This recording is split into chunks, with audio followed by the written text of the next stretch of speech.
So I wonder how come JQ have taken off and all these Chinese cars. And how are they getting so popular, do you think?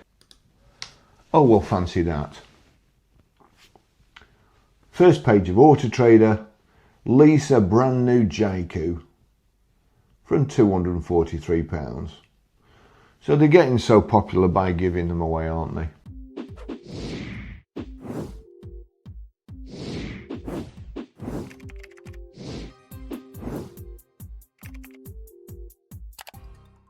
I can't get enough of Felix and GB News. He changes his mind like most people change their underpants. Here we go, his latest, published 23rd of the 9th, 2025. Chinese car brands outsell Audi and Renault as drivers ignore perception and awareness issues. MG, BYD, Jayco, Omoda and Leap Motors made up 84% of all Chinese brand registrations in August. Right, okay. 84% of them. Right, okay, so it depends on how you count brands, OEMs, active manufacturers, but the typical estimate is there are about 150 active brands in China automobile market. More broadly, some sources estimate China has 241 automobile manufacturers, though many are small or low volume. At its peak, China had around 500 electric vehicle EV companies launched, though many have since folded or merged. More recently, the number of active brands, EVs plus plug-in hybrids operating in China is around 129. That's from Reuters. Analysts expect consolidation. Out of those 129, only about 15 may remain viable by 2030. Well, a lot of the reports I've read kind of say that a lot of them aren't viable now. So let's go back to Felix. Chinese automotive manufacturers achieved remarkable expansion in European markets during August, with registrations soaring by 121% compared to the previous year. The surge resulted in more than 43,500 units sold across the continent, cementing these brands as powerhouses amongst established Western brands. This performance placed Chinese brands ahead of several established European marques in monthly sales figures. The combined registration exceeded those achieved by Audi, which recorded 41,300 units, and Renault, which managed 37,800 units. Data from Jato Dynamics reveals that while 40 different Chinese brands operate in Europe, 5 manufacturers dominate the sector. So when all the others go out of business, what's going to happen to those vehicles? They're going to be stuck up your drive like Fiskars are. And when I say stuck up your drive, you know where I really mean, don't you? MG, BYD, Jayco, Omoda and Leap Motors together represent an impressive 84% of all Chinese brand registrations. The dramatic increase marks a significant shift in European automotive preferences as consumers increasingly embrace vehicles from Chinese manufacturers. Embrace them.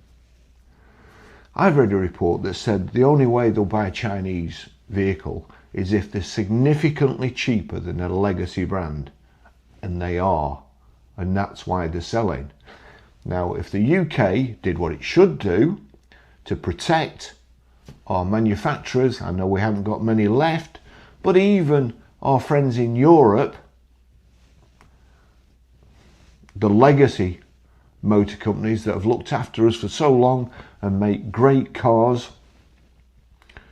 there should be tariffs on them because they're destroying the UK motor trade and causing catastrophic depreciation or helping to cause catastrophic depreciation. The European battery electric vehicle segment achieved unprecedented success in August, capturing more than 1/5 of the market.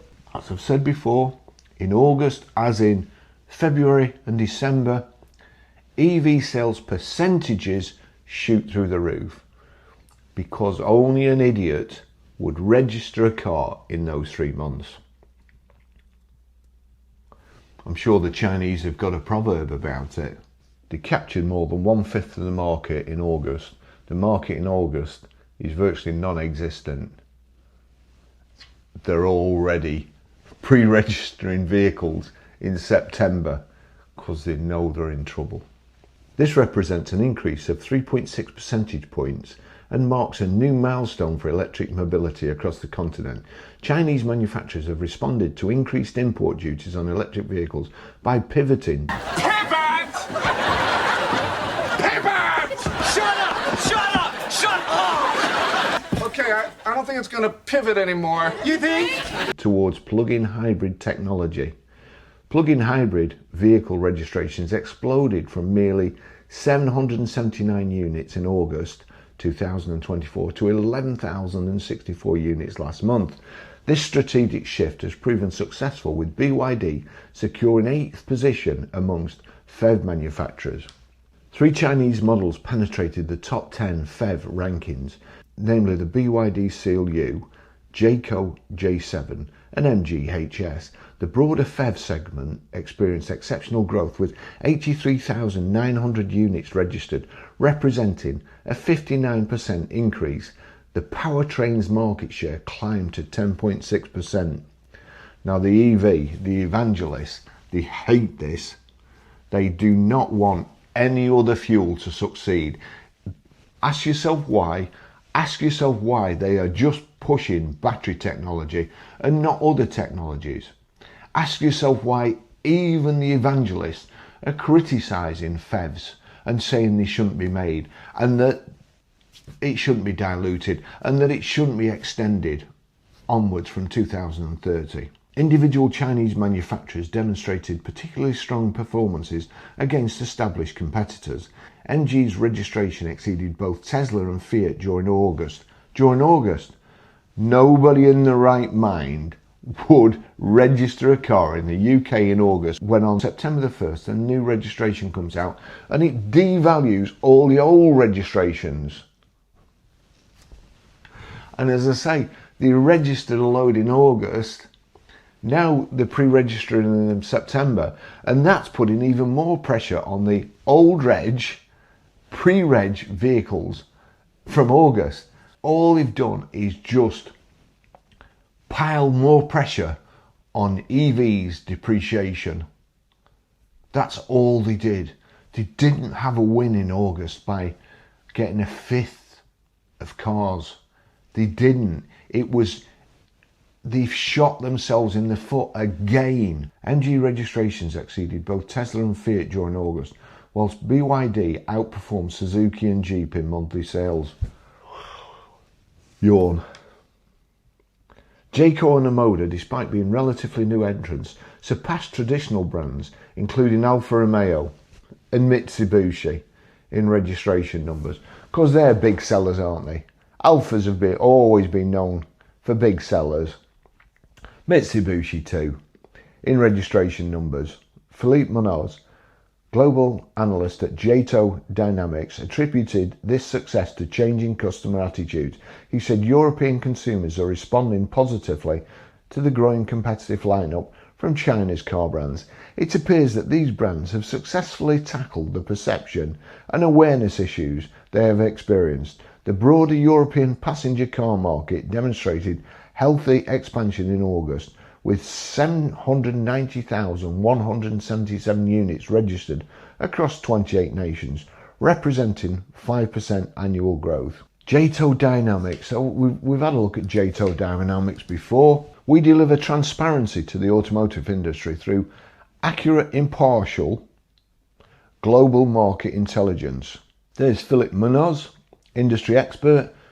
Indy is responsible for mobility and vehicle analysis and delivers insights reports. View profile. Global automotive expert.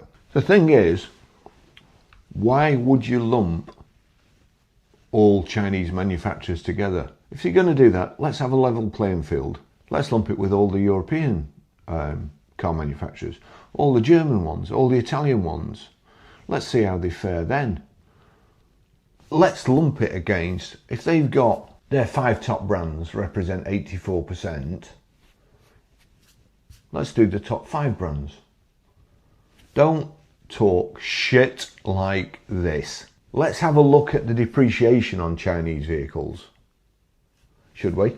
And how are they getting so popular, do you think? Oh, well, fancy that. First page of Auto Trader, lease a brand new Jaiku from £243. So they're getting so popular by giving them away, aren't they? Yeah, they are, aren't they? Let's face it. That's how they're doing it. It's not because they're fantastic. It's because they're giving them away. Thanks for watching. See you in the next video. Bye-bye.